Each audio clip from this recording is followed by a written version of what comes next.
¿Las editoriales se enriquecen a costa de los autores? Yo podría decirte que no, y ahorita te voy a desglosar por qué. Pero yo he tenido la fortuna de ser escritor y editor al mismo tiempo, y trato de ser flexible para ponerme la camiseta o ponerme el atuendo de cada una de estas personalidades, vamos a decir. Y yo he visto en materia editorial que no, las editoriales no se enriquecen a costa de tu obra, y te voy a explicar por qué. El proceso editorial es muy sencillo a grandes rasgos. Paso uno, el autor envía el manuscrito a la editorial. Paso 2, la editorial acepta el manuscrito.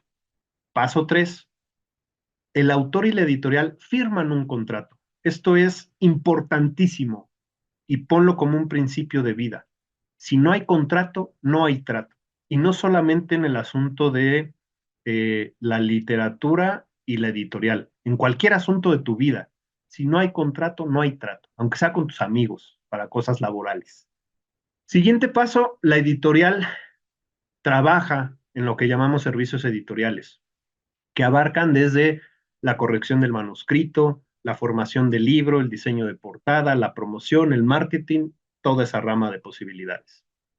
El siguiente paso es que tú como autor des el visto bueno en tu obra, ¿no? Y generes cambios.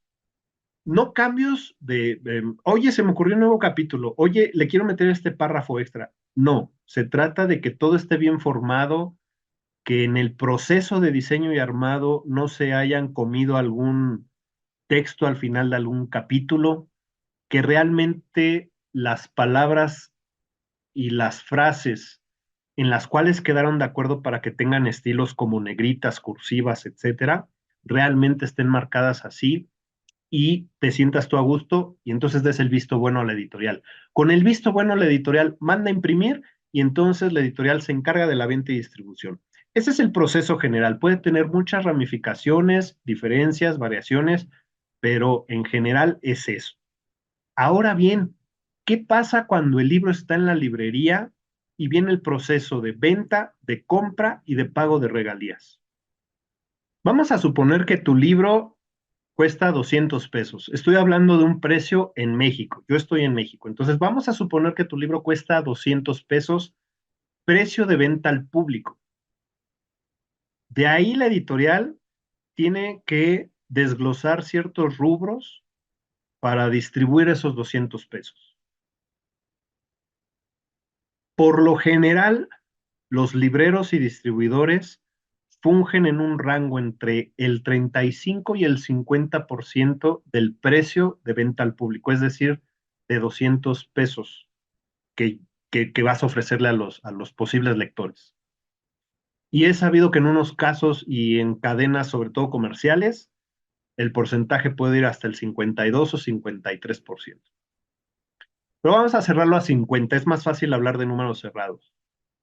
El librero y el distribuidor se van a quedar con 50% de eso y a la editorial le van a dar 100 pesos por ejemplar vendido.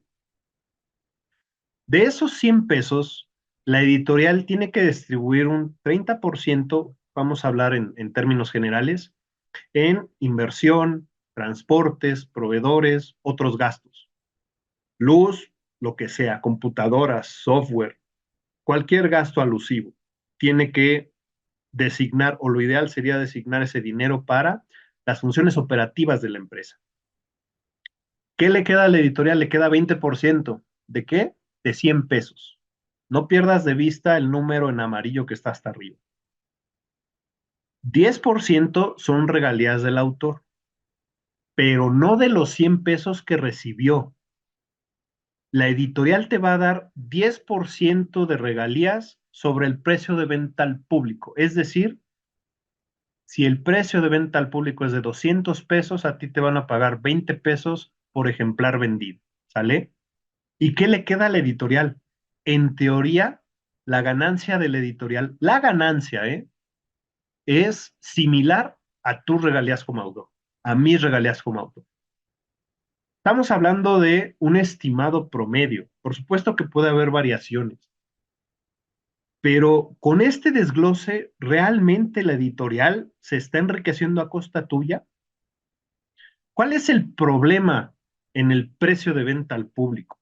Y aquí es donde entra mucho el dilema y la situación del mercado que no está en nuestras manos. Tanto el autor como la empresa editorial, como la casa editorial, juegan dentro de un mercado que está en constante movimiento y que está marcado por las grandes librerías o monopolios, perdón, por las grandes editoriales o monopolios. Desafortunadamente los pequeños se tienen que subordinar al movimiento que los otros imponen sobre el mercado. Y eso se mueve en cualquier mercado del mundo.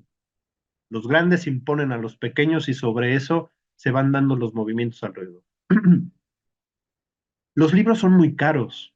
En realidad, si tú vas a una librería de cadena conocida, hay personas que van buscando un título en especial, sí. Habrá otros que vayan con esta mira de descubrir. A mí me gusta mucho hacer eso en las librerías locales, las librerías de viejo, las librerías pequeñas, no las de cadena. Pero hay mucha gente que entra a ver y no compra nada, ¿no? Quizá porque simplemente entró a ver o porque no trae dinero para eso. Y no es malo no traer dinero, pero el problema es que el precio dentro del mercado, dentro de las librerías, es muy caro. Y obviamente se eleva muchísimo porque los insumos con los cuales una empresa desarrolla el producto y hace tu historia tangible en un objeto llamado libro son muy caros. Y entonces si los libreros me demandan un 50% del precio, yo tengo que hacer un estimado como editorial para no perder y salir a veces tablas, es decir, con lo que invertí, para poder llevar a cabo el proceso. Entonces, no, las editoriales no se enriquecen a costa tuya.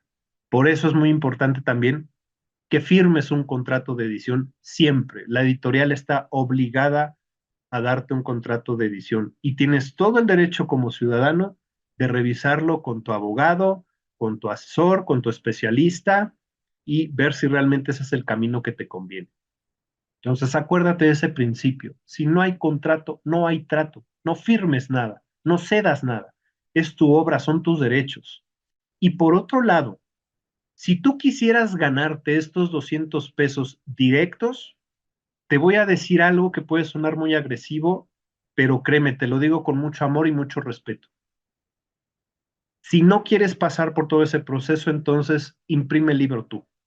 Ya sea que tú hagas el proceso legal de sacarle el ISBN, el código de barras, para que pueda ser comercializado en el mercado editorial y que el mercado editorial te lo valide como un libro que existe por, por estos números, ¿no? Por este número de serie que todo libro debe tener, hazlo tú, gestiónalo tú, llévalo a cabo tú.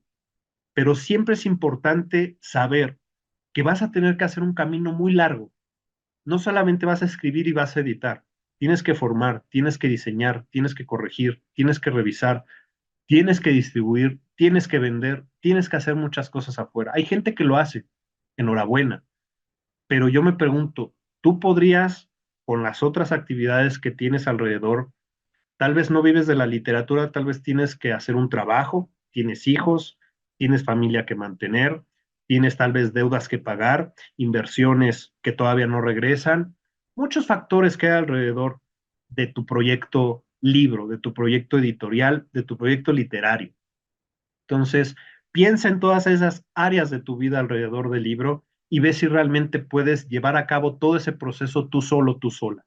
Si no, al menos busca colaboradores, busca diseñadores, busca impresores, busca, pero te va a llevar muchísimo más tiempo. Y creo que también nosotros como editores, ya te hablé yo como autor, porque yo también he vivido esa realidad, ¿sabes?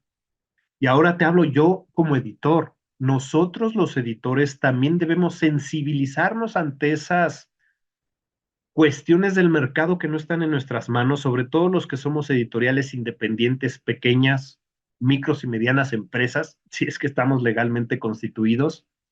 eh, Debemos hacer una reflexión y sensibilizarnos realmente, que todos en la cadena en el camino que hay desde un manuscrito hasta que se pone en manos de un lector, hay muchos actores. Uno de ellos, por supuesto, el más importante es el escritor, pero también está tu cuerpo editorial, tu área de finanzas, tus impresores, tus colaboradores, tus correctores, los libreros, los distribuidores, las escuelas, donde sea que te muevas, todos forman parte importante de ese camino. Y se trata de que unos nos ayudemos a los otros para lograr poner en las manos de un lector un libro al cual le hemos apostado literal tiempo, dinero, esfuerzo y amor. Entonces, hagamos reflexión sobre eso. Yo te invito a que realmente contribuyamos en un debate sano al respecto si quieres y compartamos sentir tanto autores como editores, porque hay mucho que hablar sobre esta área, hay mucho que hablar y hay mucho que compartir. Cada editor, cada autor tiene información, tiene experiencias, buenas y malas, pero no podemos tampoco sentarnos y decir, los editores son unos malagradecidos que se enriquecen con nosotros, o los autores siempre quieren imponernos a nosotros editoriales. Tenemos que flexibilizarnos, tenemos que reflexionar. Y por eso es que te comparto este video, porque yo he estado en ambos frentes. Juego a diario a eso, porque diario soy escritor y diario soy editor. Y claro que tengo que hacer muchas cosas antes que hacer esas dos, pero en este ámbito juego todos los días a hacer ambas. Y en ambas me tengo que adaptar y tengo que ver las problemáticas y por tanto te las quiero compartir para que veas que todavía hay un espectro de posibilidades y que podemos abrir camino más allá de lo que las grandes empresas nos quieren imponer. Hay camino, hay solución. Tal vez nos vamos a tardar, pero sí es viable, sí es posible y juntos lo podemos hacer.